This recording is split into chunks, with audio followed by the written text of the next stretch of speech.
Shalom, nous allons étudier le daf Kuf Yud Gimel dans Masechet Zvachim. Nous reprenons 12 lignes à la fin du daf Kuf Yud Bet Amud Bet. Nous sommes encore dans une très très longue Mishnah. Puis après avoir rappelé les étapes des autorisations et des interdictions de faire des korbanot en dehors du Mishkan, avant le Mishkan, après le Mishkan, à l'époque de Shiloh, à l'époque de Nov, ainsi de suite. On nous dit ici Kol HaKadashim Shekdisham Bishat Isur Abamot. Lorsque quelqu'un a sanctifié un animal, a mis de côté un animal, à l'époque où on n'a pas le droit de faire des bamot. Et même au moment où il a apporté le korban quelques jours après, il se situe toujours dans une période où c'est Isur Bamot. Là, à ce moment-là, la transgression est totale et on nous dit le tarif, il transgresse d'abord l'obligation positive qu'il a de faire les korbanot au Beth Amikdash, l'interdit négatif, la mise à négatif de le faire en dehors du Beth Amikdash, et la sanction est un chiyuv karet.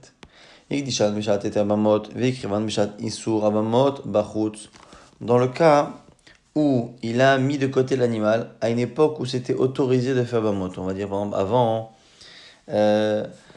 Shiloh, donc pendant les 14 ans, 14e année de Gilgal en entrant en Eretz Israël, et le temps qu'il apporte son korban, le korban était réservé au bon moment, mais le Mishkan Shiloh est construit et on ne peut plus apporter ce korban-là. Alors dans ce cas-là, si il apporte le korban à l'extérieur du Beth Amikdash, il est chayav, il aura transgressé les mitzvot positives et négatives, mais il ne sera pas puni par karet. L'inverse, au contraire, il a sanctifié l'animal au moment où c'était Isur Bamot, à l'époque du Mishkan, dans le désert. Et au moment où il doit apporter l'animal, la situation a changé. On est arrivé à Gilgal avec Yoshua bin Nun, et il peut apporter des korbanot techniquement, mais lui a été sanctifié à un moment où non, donc c'est pas possible. Si il l'apporte bachutz, il transgresse la misa positive, mais pas la misa négative, et encore moins karet. Velo kadashim krevin ba mishkan. Maintenant on nous dit qu'il y a certains korbanot qui, même à l'époque de Eter Bamot, on pouvait faire des korbanot à l'extérieur, n'étaient jamais apportés ailleurs que dans le Mishkan. Lesquels sont-ils? Kadashim shekudushu la Mishkan, korbanot tzibur. Il y a des korbanot déjà qui sont sanctifiés pour le Mishkan, c'est lesquels? Korbanot tzibur, tous les sacrifices qui sont publics. Krevin Mishkan doivent être apportés au Mishkan. Korbanot ayachid, bebama, alors que les korbanot tzibur peuvent être apportés bebama. Korbanot ayachid shekudushu la Mishkan, écrivez Mishkan v'imkrian bebama patur. Celui qui a fait un korban personnel, mais qui dès le départ avait dit, ce korban-là personnel, je l'amènerai au Mishkan. Là, à ce moment-là, il a l'obligation d'amener au Mishkan. Mais si il ne le fait pas, il sera patour, parce qu'il n'est pas réellement dans le cadre de ce que la Torah interdit. C'est lui-même qui s'est imposé de l'apporter au Mishkan, alors que comme c'est un korban particulier et qu'il est à une époque de Eter Bamot, il pourrait le faire dans sa Bama Ktana. C'est lui qui s'est engagé à ne pas le faire. Mais c'est pas parce qu'il s'est engagé à ne pas le faire qu'il transgresse l'interdit de la Torah d'apporter des korbanot en dehors du Mishkan. Uma ben bamat yachid et bamat tzibur, au passage, on est quelle est la différence entre une bama privée et publique? C'est certaines halachot, smicha, la smicha, le fait d'appuyer sur la tête du korban, de l'animal, ou shrita tzafol, le fait de la shrita au nord, dans certains korbanot, comme kodesh kadashim, ou matan saviv, le fait de mettre du sang autour du mizbeach, tenufa vagasha, le fait d'effectuer un balancement, et le fait d'approcher sur le coin sud-est du mizbeach la farine du korban mincha. Tout cela se fait dans Bamat Gdola, Bamat Gdola de Tzibour, mais pas dans la Ketana. Et la Gemara nous dit que c'est pas évident, parce que selon Rabbi Yehuda Omer, El Mincha Bebama, lui il dit qu'il n'y a pas de Mincha Bebama. Donc la question qu'on a évoquée à la fin sur Tenufa et Agasha, qui sont des halachot qui concernent la Mincha, finalement ne sont pas shayachot, ça n'a pas lieu d'être. Et autre chose, on nous dit quoi? Kihun, Bigde Sharet. On nous dit ici que le fait que ce soit un Kohen qui fasse la avoda, Bigde Sharet, que les charrettes, le fait d'utiliser des habits particuliers pour la avoda, des ustensiles réservés à la avoda, verach nichoach, la misa de faire en sorte de brûler la viande de telle sorte à ce que l'odeur soit agréable, umchetzat la damim, et le fait de séparer l'endroit où on met le sang, l'endroit supérieur et inférieur, et chos yadem raglaim, le fait de laver les mains et les pieds de celui qui fait la avoda. Tout cela sont des choses qui seront nécessaires pour la bama de Tzibour, donc l'endroit où on fait les korbanot Tzibour à l'époque de l'Etabamot, mais pas pour celle d'un particulier. Mais, quelles sont les halachot qui concernent le korban, quoi qu'il arrive, quel que soit l'endroit où on l'apporte? Avalazman, le temps pour la avoda. Hanotar, le fait effectivement qu'il dépasse son temps, ve'atame, et celui qui est tamé. Donc zman, c'est par rapport à la marshava, celui qui fait le korban avec l'intention de. Notar, c'est quand dans les faits, le korban a dépassé un certain temps pour la consommation, et atame, c'est un problème d'impureté.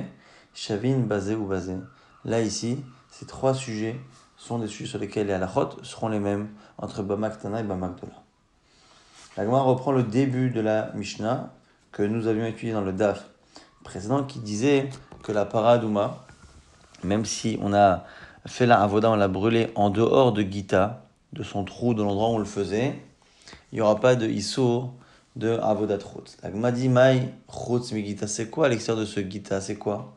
Alors la Gemara dit Marish Lakish, chutz mi makom abadoukla, c'est en dehors de l'endroit qui est vérifié pour elle. Alors c'est un endroit qui est vérifié où il n'y a justement pas d'impureté. Alors Rabbi Yochanan lui dit alors que l'Eretz Israël bdoukahi. Mais pourtant toute la terre d'Eretz Israël est bdouka, c'est-à-dire qu'il n'y a pas a priori de touma, d'impureté, de mort à l'endroit, n'importe quel endroit dans Eretz Israël, sauf dans les endroits où on sait qu'il y a quelqu'un qui a été enterré. Et donc Rabbi Yochanan dit Rabbi Yochanan kegon shishrata lifnim min chomat Yerushalayim. Quand on dit qu'on n'a pas fait la shrita de la vache ou qu'on n'a pas fait la avoda de la vache au bon endroit, c'est pas qu'on l'a fait à un endroit où on n'est pas certain que l'endroit est pur, c'est qu'on l'a fait à l'intérieur de la muraille de Jérusalem alors que la avoda de la paradouma doit se faire à l'extérieur. Donc c'est vraiment deux choses complètement différentes. La Gemara se demande pourquoi Rabbi Yochanan ne propose pas autre chose. Pourquoi il est parti dire que quand on a dit Chutz mi Gita, à l'extérieur de Gita, c'est à l'intérieur en réalité de Jérusalem, ce qui est un peu original comme lecture. Pourquoi il n'a pas dit non, à l'extérieur de Yerushalayim?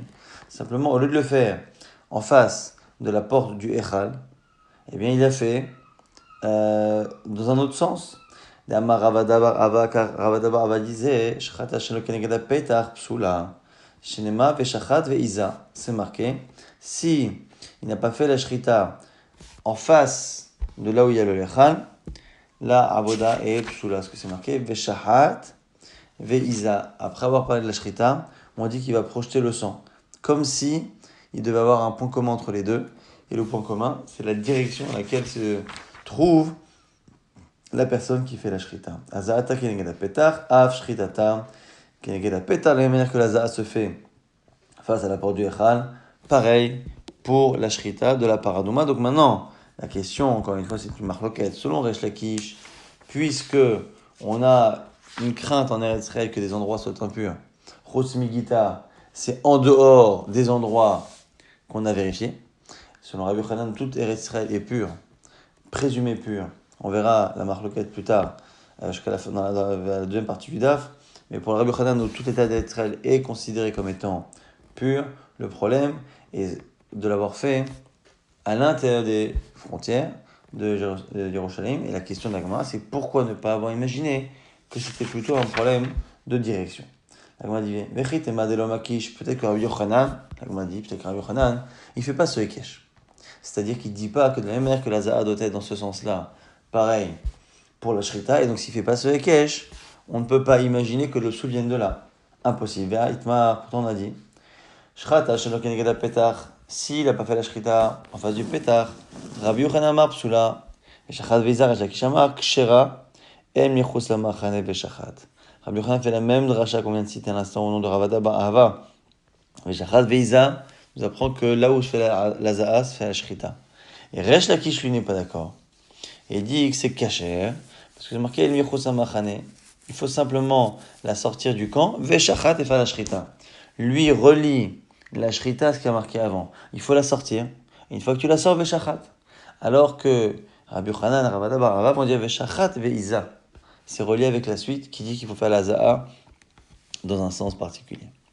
Veit Marnami, on a même une autre memra qui confirme. Sarfa, Shelo Keneged Petar, Rabbi Yochanan Ama Psula.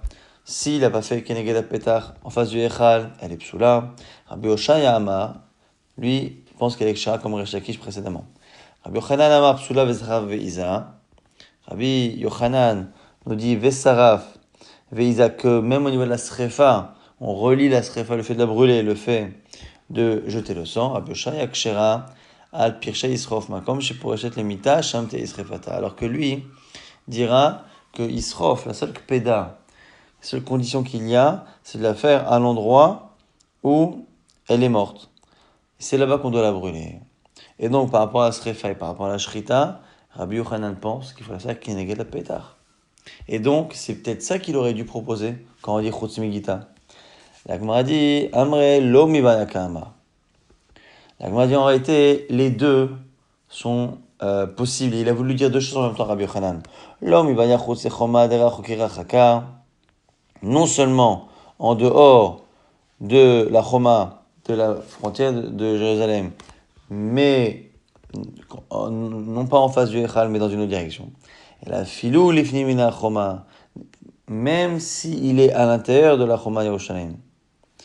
Que là, j'aurais pu penser matit kasha, j'aurais pu penser que c'est caché, kamash malan, que finalement, ça ne l'est pas, elle est psoula. Et donc, c'est la raison pour laquelle Rabbi Yochanan a expliqué ainsi. Mais en réalité, effectivement, on peut aussi avoir ce pshat-là de Keneged à Pessah. Maintenant, la Gemara va s'intéresser à la marloquette de base entre Rabbi Yochanan et Resh Lakish, qui a découlé sur cette marloquette sur l'explication de Chutz Migita.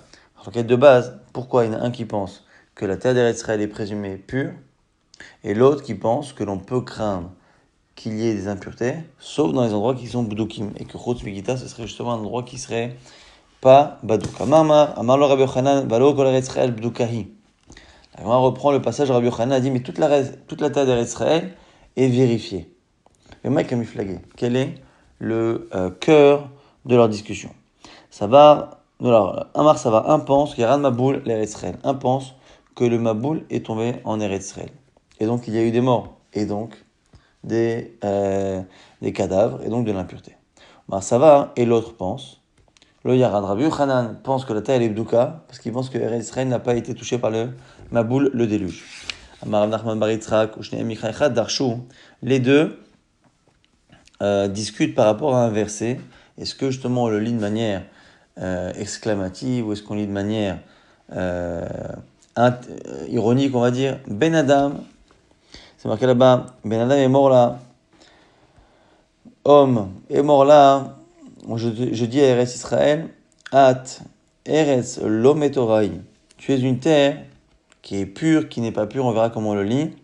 Lo Ushma Beyom Za'am, qui n'a pas reçu la pluie, Beyom Zaham, au moment de la colère. Donc c'est une allusion à la pureté de la terre, et une allusion au fait que la pluie est touchée ou pas Eretz Israël au moment de la colère divine, c'est-à-dire au moment du Maboul. Rabbi Yochanan, qui pense que la terre est pure, dit quoi? Atmohe matmakra, le verset s'étonne. Eretz Israël, Milo metora, n'est-ce pas que tu es pur? Klum yardo alayich geshamim beyom za'am. Oui, pourquoi? Parce que de manière affirmative, les eaux de la pluie ne sont pas tombées sur toi le jour de la colère. Resh Lakish, ça va, Resh Lakish lit le verset différemment. Kepashte, il le lit de manière plus simple et non pas de manière exclamative. Eretz lo metohorai at, tu n'es pas une terre pure. Pourquoi? Milo yardo alayich geshamim beyom za'am. N'est-ce pas que n'est-ce pas que les eaux de pluie sont tombées sur toi le jour de la colère, que finalement n'importe quelle partie de la terre. Donc on a deux phrases. Une phrase qui dit que la terre n'est pas pure, et une phrase qui dit que les eaux du Maboul ne sont pas tombées là-bas.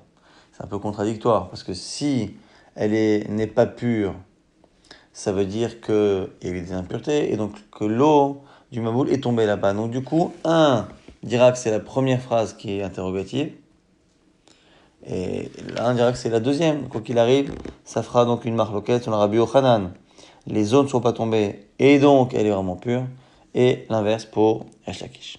Alors on va voir maintenant une série d'objections entre Rabbi Yochanan et Resh Lakish. Et tu verras Resh Lakish, Rabbi Yochanan et Resh Lakish qui pensent qu'elle est impure, ou qu'il y a une crainte qu'elle soit impure, objecte à Rabbi Yochanan. C'est marqué dans une Mishnah dans Para. On nous explique que pour faire la purification avec la vache rousse, il fallait rapporter de l'eau et que cette eau soit mélangée avec les cendres de la vache rousse, mais il fallait que cette eau ne soit pas en contact avec de l'impureté. Et donc comment faisions-nous? On faisait des endroits, des cours qui étaient surélevés par rapport au sol, puisque la touma qui vient d'un kéver, de quelqu'un qui est enterré dans le sol, ne peut s'arrêter que si à un moment donné, il y a un espace de vide de un téphar, d'à peu près une dizaine de centimètres. Donc ce qu'on faisait, c'est qu'on faisait une cour qui était suspendue, entre guillemets, sur un vide de plus d'un téphar. Et on faisait venir là-bas des femmes enceintes, qu'on s'arrangeait pour être pures, et lorsqu'elles accouchaient, elles accouchaient d'un enfant qui, donc depuis sa naissance, restait là-bas. Les femmes éduquaient leurs enfants là-bas, et ces enfants-là étaient donc considérés comme étant purs. Et c'est eux qui faisaient cette avoda-là, cette partie de l'avoda d'aller chercher l'eau, et on les mettait sur des shvarim, sur des taureaux, sur deux taureaux, sur lesquels on mettait une planche de bois, et le petit se mettait dessus, et il allait à la rivière. Ainsi, et il faisait descendre avec une chaîne un ustensile dans lequel il remplissait l'eau, et c'était ça, Ma'im Haïm, El Keli, de telle sorte à ce que la Touma ne puisse pas le toucher quand il se balade en dehors de cette cour, puisque il a justement cette planche de bois sur laquelle il est entre les deux taureaux, qui fait écran entre la Touma qui pourrait descendre du sol et lui. Donc on nous rapporte cette fameuse Mishnah, Chatzarot et Yerushalayim, il y avait des cours à Jérusalem, Bnuyot à la Sela, qui étaient construites sur un rocher, Tarte'en Chaloul, et le dessous était vide, Mipne Kever Teom, à cause d'une éventuelle sépulture dans les profondeurs. On avait Inashimi Obarot, Yoldot, Megadelot, Sham on amenait des femmes enceintes qui faisaient grandir leurs enfants là-bas. La parole avait In Shvarim, Agabel, Latot, et on amenait des taureaux et on les mettait sur des portes, sur des bouts de bois qu'on mettait dessus. Vetinokot, et ces enfants-là, Yoshim Alehem étaient assis dessus. Et Kosot Shel Even, bien avec des verres en pierre dans les mains. Umalou, Veshaïchou, Bimkoman, et ils allaient remplir et ils revenaient à leur endroit. En tout cas, tout ça nous montre que même à Yerushalayim, quand on faisait tout cela, on craignait qu'Evertehom, à la fois dans la cour et à la fois dans les endroits où on allait chercher l'eau. Et donc, Rabbi Resh Lakish semble avoir raison quand il dit qu'on craint de l'impureté à Jérusalem, et c'est pour ça que Chotz Mikita, c'est un endroit badouk. Amar Ravuna Bered Rav Yoshua, Mala Asu Bepara. Ravuna répond, le fils de Rav Yoshua, il dit non, dans Para, là-bas, c'était une chumra particulière. Mais en réalité, si on ne faisait pas tout ça, ça aurait été caché. Et tu vois un objecte, Rabbi Yochanan, Resh Lakish, Rabbi Yochanan maintenant qui objecte. Un jour, on a trouvé des ossements dans un endroit qui s'appelle Dir Ha'etzim, l'endroit où on mettait les bois au Beit HaMikdash. Puis du coup, ils ont voulu dire que tout Yerushalayim éventuellement serait impur dans le doute, puisqu'on a vu un ossement là où on n'aurait pas pensé voir. Amar Rabbi Yoshua al Raglav ve Amar. Rabbi Yoshua s'est dressé et a dit Lo busha uchlima hilanu shenigzor tuma al ha'ir avotenu. Ne serait-ce pas une honte d'instituer qu'il y a une impureté dans toute la ville de nos ancêtres? Aye mete Maboul, où sont les morts du Maboul? Aye mete Nebuchadnezzar, où sont les morts tués par Nebuchadnezzar lorsqu'il a conquis la ville?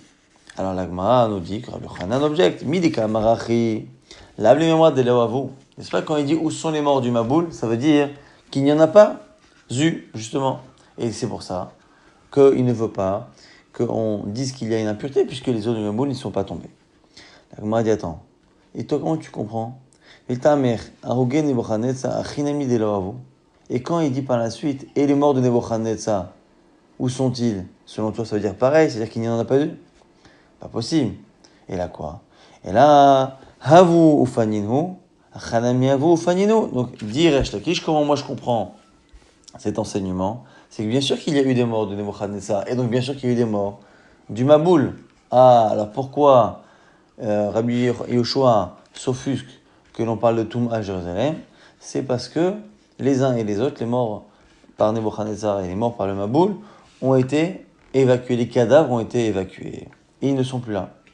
Alors la Gemara dit, bah alors, dans tous les cas, si ça, il n'y a plus de discussion entre les deux. Ve'i afnu.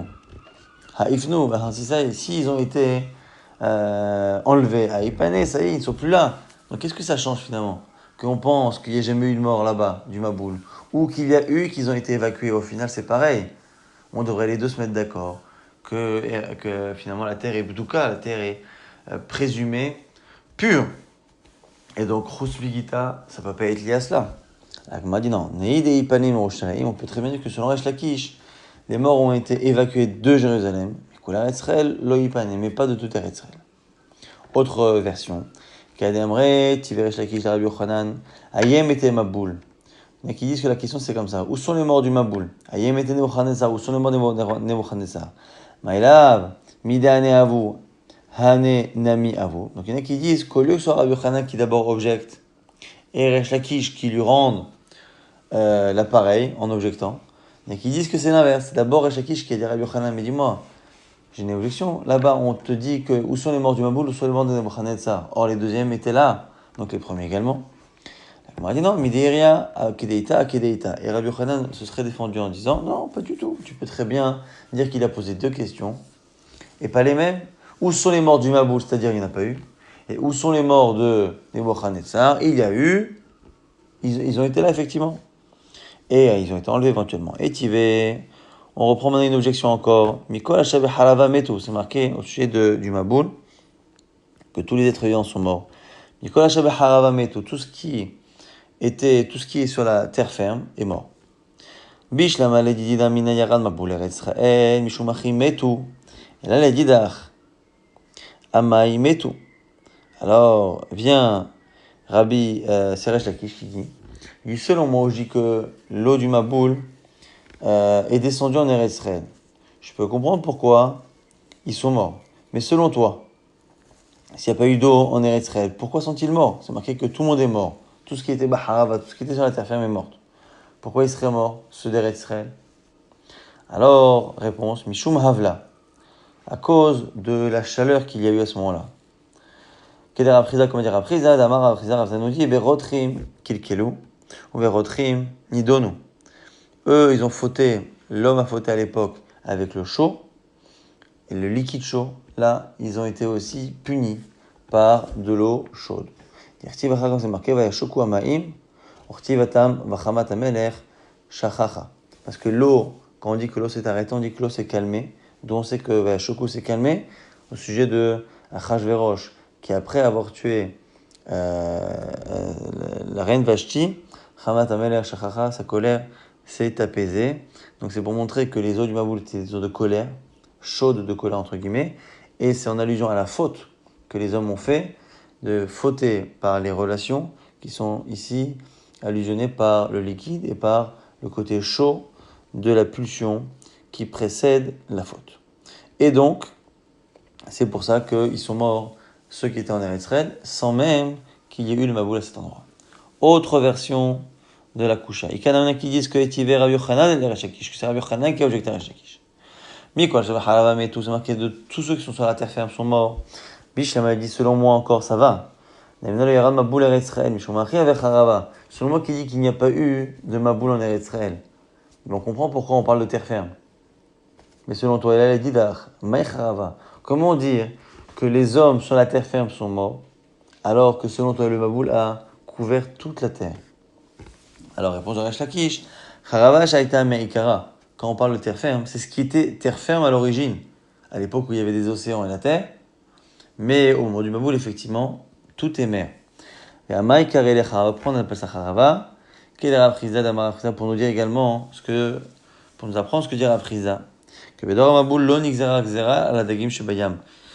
Qu'au moment du Maboul, les poissons n'ont pas été punis. Shnema, mikol sheba halava metu, velo dagim shebayam. Tous ceux qui sont morts sont les habitants de la terre à l'origine, mais pas des mers, et donc les oiseaux ont survécu.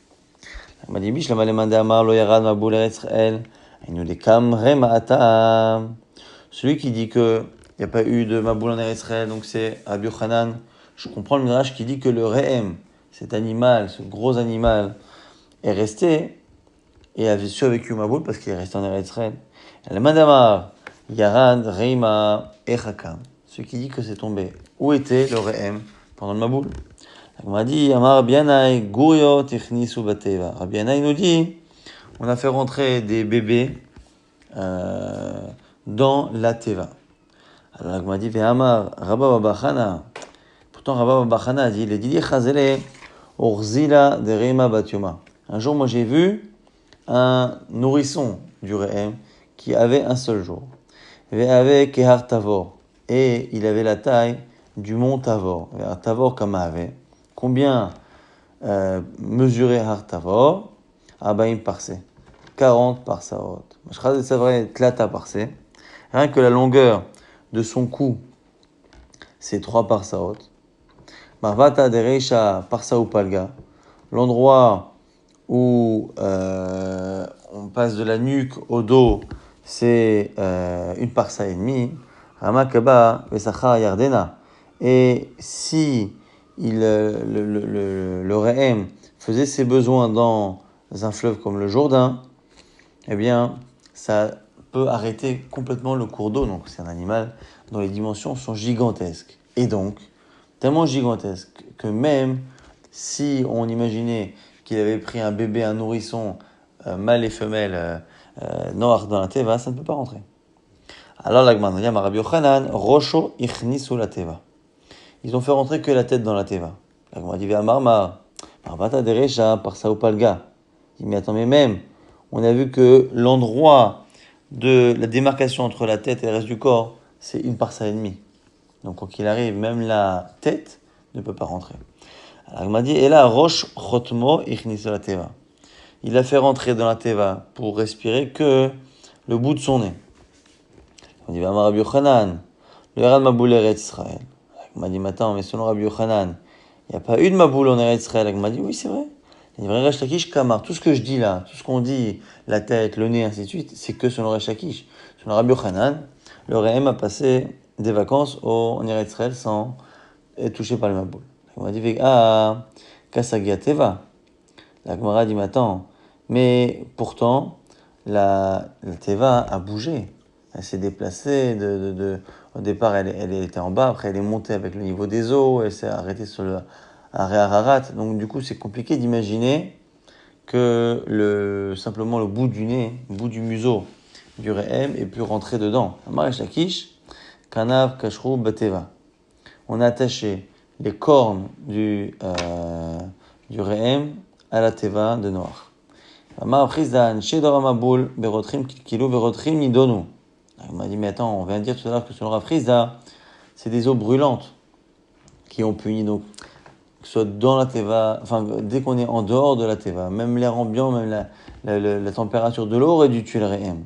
Il m'a dit, Vilta, mais selon toi, teva et chisagia, quoi qu'il arrive, comment la teva a pu supporter la chaleur des eaux? Et en plus, Rog Melech Habashan et Chakae, comment Rog Melech Habashan, qui est connu pour avoir survécu en dehors de la teva, comment a-t-il survécu? Et la Nez Nasalaem, chez Istanu, Be Teva, ils ont eu un miracle, c'est qu'ils se sont attachés au bas de la Teva, à la fois Og et à la fois le Rehem, et ils ont été refroidis, c'est-à-dire que ça a permis de tiédir les eaux de la Teva. Ou le Rabbi Shimon ben Lakish, Nehi Nami Deira Maboul Israël, Vehalopash. Maintenant la Gemara pose une autre question. Selon Resh Lakish, même si le Maboul est descendu en Eretz Israël, on dit que les os, les ossements sont partis de l'endroit. D'Amar Shakish lui-même disait, la Manikra Shema Metsula. Pourquoi Bavel s'appelle d'un côté Metsula dans certains passages du Nar? Parce que chez Kol Mete Maboul, Nitztalelu Sham. Parce que tous les morts du Maboul sont allés là-bas. Rabbi Yochanan donne une autre référence similaire, la Manikra Shema Shina'a. Pourquoi dans d'autres endroits, cette fois dans la Torah, dans Bereshit, on appelle Bavel Shina'a? Kol Mete Maboul, Nina Haru, Sham. Là aussi, est-ce que tous les morts du Maboul sont partis là-bas? Elle m'a dit, Yefcha. Alors du coup, voilà. Si c'est ça, il n'y a plus rien à Israël. Elle m'a dit, Yefcha, de lo idabku. À chaque qui je pense que la majorité sont partis là-bas, mais il n'est pas possible que la totalité des corps ait quitté Israël pour aller là-bas. Amar Beva Ulama Nikra Shma Shina'a. Au passage, on continue. Pourquoi ça s'appelle Shina'a? Shemena'eret Asherea, car la ville de Babel a tendance à se débarrasser, à faire le ménage des gens riches qu'il y a dedans. Donc on ne peut pas être riche, on ne peut pas y rester en tout cas. La Gemara dit, va, kachezan de avou. La Gemara dit, mais qu'est-ce que tu racontes? On voit qu'il y a des gens riches là-bas. Elle m'a dit, oui, mais tlaté d'arel au machri. Il ne dure pas plus de 3 générations. Donc, d'une certaine manière, Shin'ar, c'est valable, cette rachat, de dire qu'elle est ména'et, c'est-à-dire qu'elle se débarrasse de ces riches. Amar Abiami, kol ochel, ma'afra shel Babel. Tout celui qui mange la poussière de Babel, qui est l'ouchel mibasa avota, c'est comme s'il mangeait la terre la chair de ses ancêtres. Puisqu'on a dit que la terre de Babel était remplie des ossements de ceux qui étaient morts du Maboul. On a une autre braïta similaire. Kol ochel ma'afra shel Babel, tout celui qui mange la poussière de Babel, qui est l'ouchel mibasa avota, c'est comme s'il consommait la chair de ses pères, qui disent que c'est comme si il mangeait des êtres rampants ou des insectes qui sont dégoûtants et qui sont en général considérés comme étant source de tum'a, d'impureté.